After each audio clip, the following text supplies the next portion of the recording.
I think the fifth area you want to look at is safety. A lot of people talk about or are concerned that Mexico is dangerous. And anytime there is a shooting of 2 gang members in Cancun, it's international news and everybody's worried about it, up in the arm. When you look at it, 50 people or more are shot every weekend in Chicago, and it's not international news. And we don't have alerts saying, don't go to Chicago because it's not safe. Well, that's kind of the way it is in Mexico. But in the tourist areas, the crime rate is very low because it's such a priority for the police, because tourism is so important to Mexico that they put all these extra police in the tourist areas to make sure that crime doesn't interfere with tourism.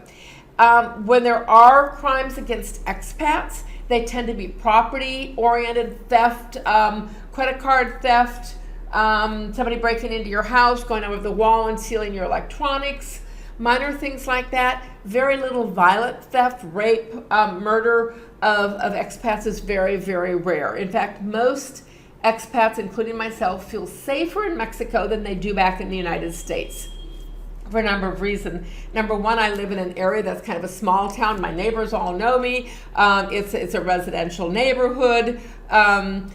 We live on an island where access is limited. There are cameras on the ferry, so people know when people are coming in and out. So it's much safer in many ways than it would be in the U.S. And I walk at night. I walk my dog. I'll go out in the evening to dinner or a restaurant. I'll drive by myself with absolutely no fear of violent crime. And I can't always say that in the United States. So look at your local safety indices. Talk to other expats, see what they have to say. And, it's really going to depend on if you live in a primarily tourist or expat area. And make sure that you're not doing at-risk activities.